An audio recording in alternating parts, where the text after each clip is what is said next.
To win the job with your dream employer or your dream client, then make sure that you are creating a portfolio of proof for your personal brand. Grab your cup of tea and let's dive into the 4 ways that you can do that. Your personal brand's portfolio of proof is how you win the job before you've even applied. It's how you can win the new client before you've even pitched your proposal. Your personal brand's portfolio of proof is the demonstration of your skills and expertise. If you've been avoiding building your personal brand online and sharing your expertise, you are missing an opportunity to stand out in a unique way in the marketplace, to differentiate yourself from the rest of the competition, from people who otherwise share a lot of your skills and your experience on paper.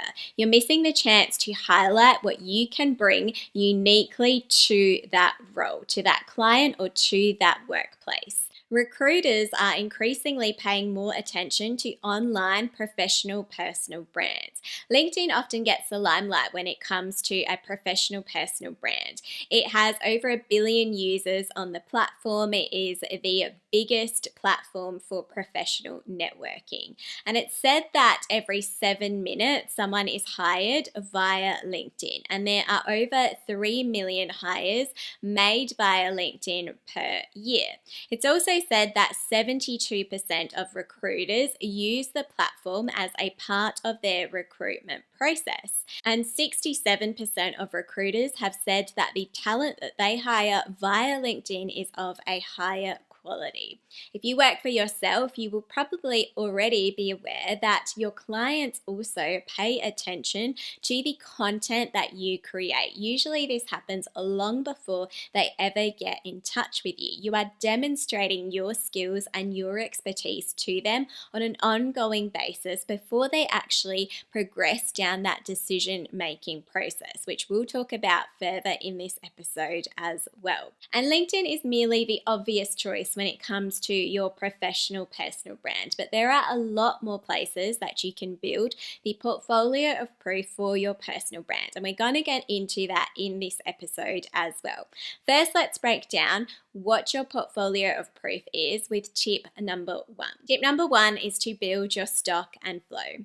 There is a saying that if marketing tells the world that you are a rock star, then content marketing shows them.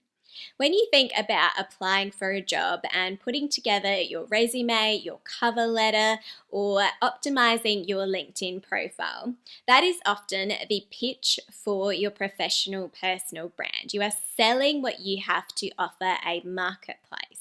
If you work for yourself, you might be preparing proposals that pitch the value that you have to offer a particular organization or a particular relationship. Again, this is the pitch for your personal brand. But your personal brand's portfolio of proof will take this one step further.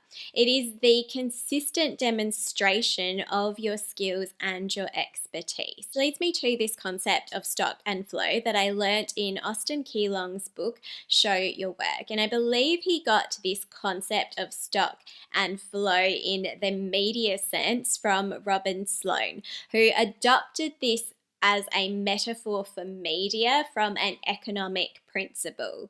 So what is stock and what is flow?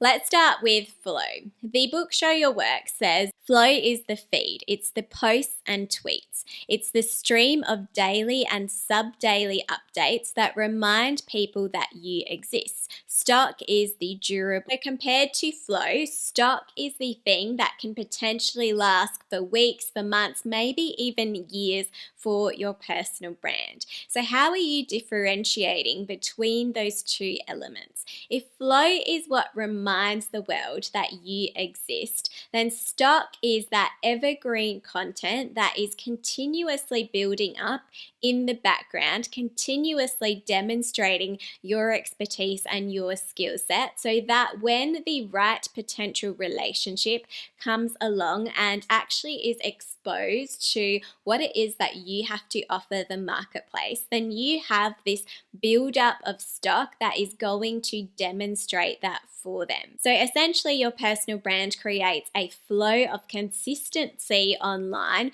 while also building up the stock of your personal brand's portfolio in the background. Keelong says, imagine if your next boss didn't have to read your resume because he already reads your blog. Imagine being a student and getting your first gig based on a school project you posted online. Imagine losing your job but having a social network of people familiar with your work and ready to help you find a new one. A way that I like to apply this concept of stock and flow is to differentiate between short form and long form content. A simplified way that I like to apply this concept of stock and flow is to differentiate between long form and short form content. So long form content, if you say, for example, is your slightly longer videos, then this is a way for you to build evergreen content in that space. It might also be things like blogs, LinkedIn articles, podcast episodes. It really shows that depth of your expertise. You're building that portfolio of your personal brand in the background, while you then have your flow that is maintaining that consistent awareness in the marketplace, your brand awareness in the marketplace. Again, it's constantly reminding the market that you exist and you have a particular skill set so that when they are interested, they can then go and discover more about those things. So your flow then for me becomes things like your short form content. It is the posts that you post on LinkedIn, the short form posts. It might be the posts that you have on X. It could be your shorts on YouTube. It might be your reels on Instagram, for example. So how are you building a personal brand that maintains both stock and flow that is going to benefit your personal brand's portfolio of proof? An approach that I think works really well as well is to make sure that your short form content actually in itself has standalone value. So in a way, your short form content can also form a mini portfolio of proof within that bigger portfolio of your personal brand as well. And really, this idea of creating content and showcasing your expertise online becomes a way to lead your industry from the front, as opposed to just talking about the skills and the value that you bring to an industry in your resume or when you have an interview. You're actually demonstrating that you contribute to that space on an ongoing basis. You can tell someone that you have marketing expertise, for example, or you could be writing articles, recording videos that show them that depth of your interest and your skills in that space, that show them that you are constantly keeping up with the latest industry trends, that show them that you have the ability to think critically and to take information that is happening in an industry and to provide your own unique point of view onto that particular thing. And this also becomes a way that you can move away from the misconception that personal branding is about self-promotion and actually focus on personal branding being about providing value. You're constantly providing value back to your industry about whatever insights, whatever knowledge, whatever potential expertise you have to offer in that particular conversation. This also reminds me of a quote that I really liked from the 7 Rules of Power by Jeffrey Pfeiffer, where he says, if people blend in too perfectly, they become unnoticeable, undifferentiated from those around them competing for promotions. So a lot of people will often ask how you can get a job fast. How do you secure a new promotion? How do you land your dream job? How do you close on a client quickly? And a lot of that relates less to having a traditional overnight win and more about how quickly you can do that as a result of the portfolio of proof that you have already built up. If they are already really confident in the expertise that you have provided, then being able to get that new job really quickly becomes much easier. So it is a long-term strategy that allows you to create those quick wins. And really, what this relates to is the leverage that you are creating for your personal brand, which leads me to tip number 2. Tip number 2 is create leverage. This was a concept that I learned about in the book, The Almanac of Naval Ravikant. And the Silicon Valley icon talks about the importance of creating leverage for your personal brand. He talks about the world no longer being differentiated in terms of rich or poor, or white collar or blue collar, but instead what is more important is leveraged versus non-leveraged, and your personal brand is how you create that leverage. He says, you are waiting for a moment when something emerges in the world. They need a skill set and you're uniquely qualified. You build your brand in the meantime on Twitter, on YouTube, and by giving away free work. You make a name for yourself and you take some risk in the process. When it is time to move on the opportunity, you can do so with leverage, the maximum leverage possible. And in the book, it also highlights one of Ravikant's personal life formulas, and that is that accountability equals personal branding, personal platform, and taking risks. So personal branding was a space that Ravikant was quite focused on because he understood that by building your personal brand, you are positioning yourself to be ready when a certain audience or a certain marketplace actually has that problem that they have to solve. You're positioning yourself as the ideal solution provider. You have the skill set necessary and you have showcased that in a way that is ready when they are. And this leads me to tip number 3, which is to own real estate in your audience's mind.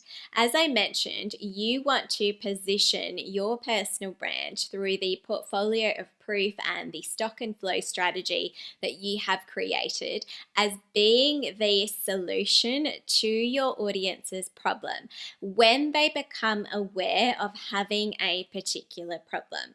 And this relates back to a concept in marketing called the awareness ladder, and it details the different steps of a consumer's decision-making process. And let's have a quick look at what that potential ladder looks like.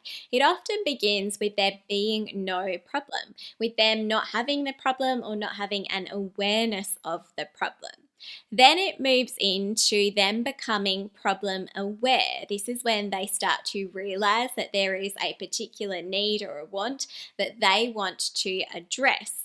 They then move into the stage of understanding that solutions exist. They become aware of all of the possible solutions that might exist to the problem that they are experiencing.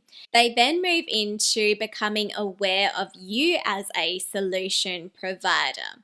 They then progress to understanding the benefits of your particular solution. They're learning more about what you have to offer and the quality of your solution, and they are then later convinced and ready to buy what you're selling. So your stock and flow strategy when it comes to building your personal brand's portfolio of proof is not only increasing the level of awareness for you as a solution provider in a particular space, but it's also helping to educate your audience or to increase the level of awareness that they have about the quality of your solutions that you provide the marketplace. You're moving them along that ladder process so that they can eventually not only know you as a solution provider, but be convinced that you have a quality solution in the marketplace. This leads me to a couple of concepts that I remember reading in the classic book, The 22 Irrefutable Laws of Marketing by Al Rice and Jack Trout, where one of the laws that they described in the book is the law of the mind. They said it's better to be first in the mind than to be first in the marketplace. Another law that really resonated was the law of perception, where they said marketing is not a battle of products, it's a battle of perception. So, by building your portfolio of personal brand proof, you are occupying more of that real estate in your audience's mind. You're becoming associated with a particular thing in their mind. So, if you were to say pick a word or two words or a small phrase that you wanted to be associated with, then build your portfolio of proof for your personal brand around that strategy so that that is the real estate that you can occupy in your audience's mind. Speaking of real estate, that leads me to tip number 4, which is to invest in real estate online. Don't build your personal brand's portfolio of proof all in one place. By now, we've probably realized that social media in the social landscape of building relationships seems here to stay. But it doesn't mean that the platforms that you think are currently the most popular or will always be the most popular will actually stay that way. We saw, for example, just how quickly a platform like TikTok was able to completely take over the social media landscape. We've also seen platforms that we thought were becoming more obsolete make a comeback. So when you are building your personal brand's portfolio of proof, like any good portfolio that you are investing in, ask yourself how you are differentiating your investments into different areas. This not only ensures that for your efforts in particular spaces, there is most likely going to be particular ones that pay off even if others don't, but it also allows you to meet your audience where they are. Your audience might have different preferences. Some people might like to consume podcasts on the go. Some people might like to watch YouTube videos and sit down and actually engage with them. Some people might prefer short form content that they see on LinkedIn, or might prefer to read the article version of your content on a blog on your website. By differentiating the way that you produce content in different formats or repurposing your content in different ways across your personal brand's portfolio of proof, you are more likely going to meet your audience where they are and to build relationships. But remember that when it comes to any social media platform and you building your personal brand on those platforms, that you are building your personal brand on borrowed land. You never know what might happen to your account, what might happen to, as I mentioned, the popularity or the relevance of that particular platform. So a better way that I like to approach your personal brand's portfolio of proofs ultimate home is by having a personal brand website. And you can do this with platforms like Squarespace, for example. They'll allow you to create a stunning website for your professional personal brand's home. And I think of this as being almost like a warehouse for that stock and flow strategy. This is where you can build up all of your stock and store it in one place. So if, for example, someone has invested in your personal brand in a particular platform, maybe they've engaged with you via your podcast or through your videos, when they actually then engage with you on your personal brand's home, on your personal brand website, they are then able to see what else they might actually want to engage in, the different formats that might be of interest to them. Again, you are showcasing your personal brand's portfolio of proof. You're providing more evidence to them at the point that they engage with your personal brand, that touch point that they have. For more on how you can rebrand and reinvent yourself, check out my previous episode on this topic. Thanks so much, and I'll see you in the next episode.